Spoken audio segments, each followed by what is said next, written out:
today let's talk about 7 easy ways to stop procrastinating right now so that you can build the life and business of your dreams. If you are new here, welcome. My name is Caroline and I make videos to help you master your mindset and make money online so that you can build a life you love. If you do enjoy watching videos like this, please take a moment to subscribe. I really appreciate it. And don't forget to click that bell so that you get a notification whenever I do upload videos just like this one. So let's get into the video. Now, first of all, stop beating yourself up about procrastinating. We all do it from time to time. Some of us do it a little bit more than others.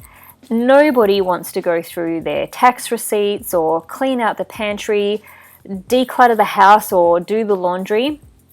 But sometimes procrastination stops us from doing the things that can really make our lives better, even when it's something we really want, like starting a business and building the life of our dreams.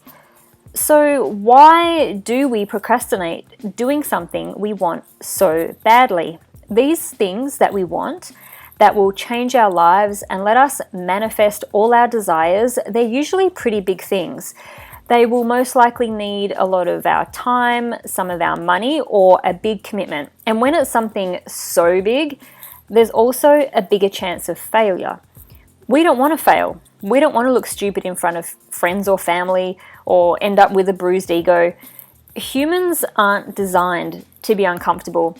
And to create a business that gives you everything that you want in life, you have to put yourself out there. You have to be uncomfortable and do things that make you feel uncomfortable now and then.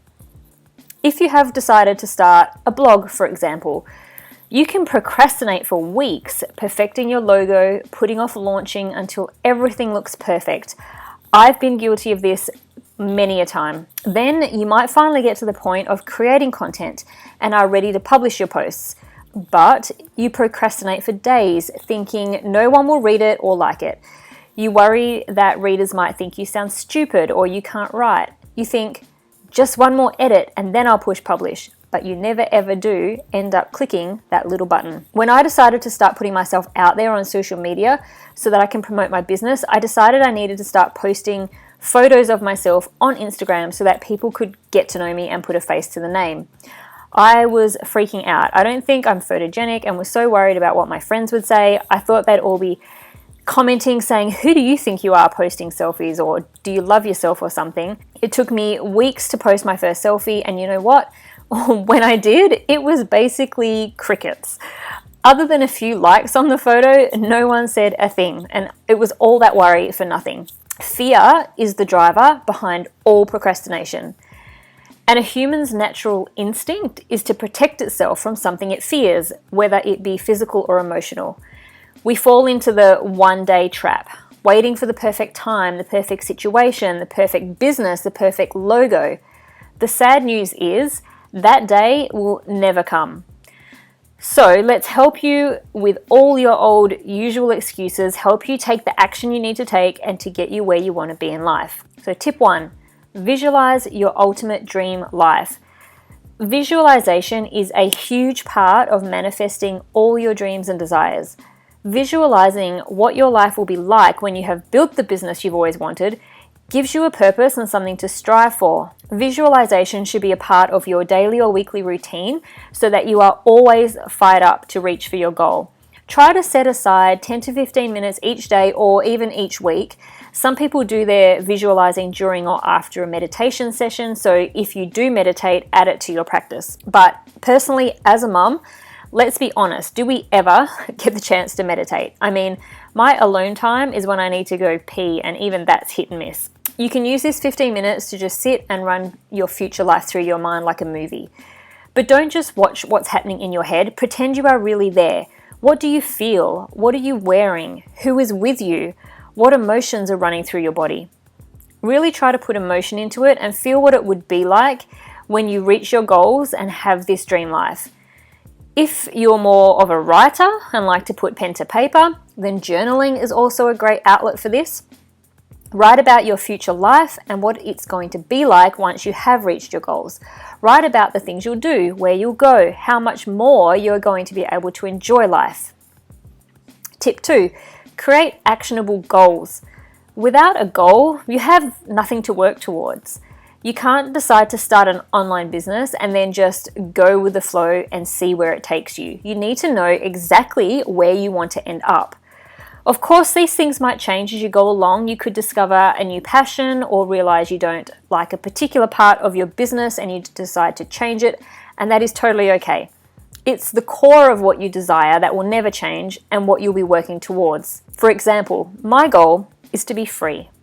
For me, freedom means doing what I want to do when I want to do it. It means doing the things I do because I choose to do them, not because it's the only choice I have. This is my end goal, and that won't change no matter what does change within my business or my life. I always want the result to be the same, but the means to get there might change along the way.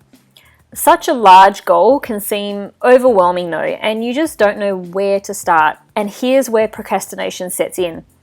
If you're anything like me, you love seeing a to-do list with lots of things ticked off as being done. So start with your ultimate goal. How are you going to get there? From here, break this down into smaller goals that can be done in shorter time frames, but eventually will compound into something bigger. For example, I'm a mum to a 3-year-old, so any work I get to do on my business is in nap times and at bedtime at night. Basically, between the hours of 7 a.m. to 7 p.m., I have to expect that I have no time to work on my business. If my daughter decides to take a nap in the day, that's a bonus and I might get an extra hour or two. In the morning, I decide what I'm going to try to get done in nap time or at night time. So here's an example if you decided that you wanted to start a blog and start creating blog posts for your blog. You could break your day down as the following. So in the morning, if you have a spare 30 minutes or an hour, you could create your blog post headline, you could write the blog post introduction and create the outline for the rest of the blog post. Then, if you get another 30 minutes or an hour later on in the afternoon, you could write the rest of the content for the blog post. And then at night, after you've looked after your kids if you're a parent, or after you've come home from work if you have a 9-to-5 job or something, you could do the bulk of the work. You can edit the blog post, create the images that need to go in the post. You can create the image that you need to go on your Facebook post when you share it on Facebook. You can publish the post. You can then post to your Facebook page, Pinterest, or any other social media that you have. So if you do this 2 or 3 times a week, whatever your schedule allows, the amount of posts that you would have on your blog would quickly add up. Or that could translate to YouTube videos if you want to start a YouTube channel. You still need to create the content, the outlines, the titles, the description, the keywords, the thumbnail for your video. That could all be broken up into whatever time you have. If you are someone who has a 9-to-5 job, that could be getting up an hour early to do a little bit of work on it. Then the next time you might have free is your 30-minute or 1-hour lunch break at work, where you could spend a bit more time on whatever project you have for that day, and then the bulk of your work could be done when you get home from work. See how much more manageable this seems when you break your tasks or your goals into smaller, bite-sized pieces. Tip number 3, give yourself deadlines. Without a deadline, you will just keep putting off doing something, trust me. If you don't have a deadline, will it take you a month to finish something? A year? 10 years? Never. Who knows? I do. It will be never. A deadline triggers us and it puts us into a state of urgency. When you have such a big goal, a deadline forces you to organize and prioritize the most important tasks in order to reach your deadline. It forces you to stop wasting time and become as efficient as you possibly can be. Deadlines help you to break your goal, your big goal, into smaller, more manageable tasks that help you get closer to that big dream goal and let you celebrate small wins along the way. This boosts your confidence to continue to work towards your big goal. When you have a manageable deadline that you successfully meet, it gives you momentum and energy to then set more deadlines and goals that will get you closer to that ultimate end goal. So set strategic deadlines and make them work for you. Tip number 4, create a plan. Without a plan or strategy, how do you know how to get to where you want to go? When you are driving to a place or address you've never been to before, do you just start driving and hope that you end up at the right place at some point in the future? Especially if you are a newbie to something like starting a blog or building an online store, for example, you will have pretty much no clue as to how to reach your goal. A plan will give you direction. Otherwise, you will just be all over the place trying things that you aren't even sure are that important or will help you achieve your goal. This is where you can become very easily distracted, overcomplicate things, and prioritize your tasks incorrectly. And then you start to procrastinate. Tip 5, make yourself accountable. There are 2 ways that you can hold yourself accountable to make sure that you stop procrastinating and get to work on reaching your goals. One is to hold yourself accountable. You can do this by writing to-do lists or write out your short and long-term goals in your journal. Use your journal to track your progress and keep a record of your wins and losses along your journey. If this works for you and helps you stay consistent because you are constantly looking at them and obsessed with reaching your goal, then this is a great way for you to hold yourself accountable. But sometimes we need someone else to help us along the way. Sometimes keeping it to ourselves just gives us another way to procrastinate, because if no one knows what we're doing, then no one will know if we don't reach a goal or deadline, right? So another way to hold yourself accountable is to do it publicly or with family, friends, or acquaintances. Tell your family and friends your goals. What are you trying to achieve and how you are going to do it? Get them involved. Encourage them to ask questions and ask for updates from you on your progress. Sometimes when starting out, we can be a little scared of what our family and friends might think about our new venture. So if you prefer to keep it from them, at least in the beginning, then there are other ways you can have other people hold you accountable. Join Facebook groups within your industry, or that other bloggers or YouTubers, whatever it may be, other entrepreneurs are a part of, and tell them your goals. The great thing is that these people are all in the same boat as you or started where you are and understand what you're going through, and they can become a huge support system for you.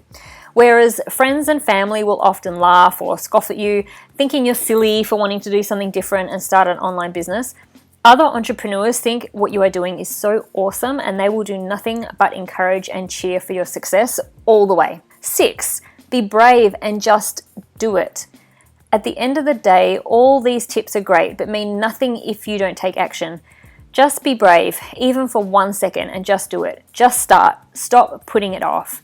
Stop looking for external motivation. Think about what your life will be like if you don't go for this big goal of yours. Think about the consequences of nothing changing in your life. Think about how you will feel never even trying to achieve your goal and the regret of not going for it.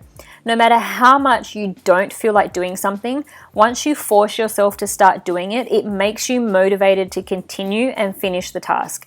Sometimes I'm not in a mood to write a blog post or create content for a YouTube video or whatever it may be, but I have given myself a deadline and a goal to produce certain things, and I want to achieve that.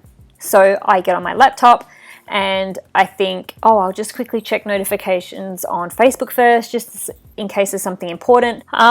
Really? This then leads to quickly checking all other social media platforms, my email, my mailing list, just to see if I have any new subscribers in the past hour since I last checked, my Google Analytics to see if anything's changed since the morning. Never happens. And maybe a few of my affiliate accounts to see if I've made any money today. All of a sudden, my little girl wakes up from her nap and I've got nothing done. I'm getting to the point now where I'm starting to be disciplined enough, honestly, not all the time, but getting there, to know my goals and deadlines are more important, and that once I just start doing something, the motivation to continue and finish a task will come. So just start. And tip number 7, don't forget to reward yourself. When you have a really big goal, it can be difficult to keep going when it seems like you just aren't making progress and you are never going to get there. That's why it's important to celebrate the smaller wins and reward yourself for doing the day-to-day things and completing those smaller bite-sized goals. Rewarding yourself doesn't have to be big or anything expensive. It can be as simple as letting yourself take an hour off and watch your favorite TV show, getting your nails done, enjoying a relaxing bath, buying yourself a small gift. Reward yourself with things that will continue to motivate you to keep going even in tough times. So make sure you give yourself a pat on the back now and then and be really proud of how far you've come in your journey. Remember, even the most productive of us have moments of procrastination. We are all human. As long as you have the tools to be able to recognize when you are procrastinating, why you are doing so, and how to move past it, then you will be able to reach your goals, even those big, ultimate dream ones. So I hope you enjoyed this video and got something out of it. It is a little bit different to videos I have been making lately, but I really do think that mastering your mindset is one of the biggest parts of having a successful business and a happy life. So if you did like this video, please give it a thumbs up and don't forget to subscribe.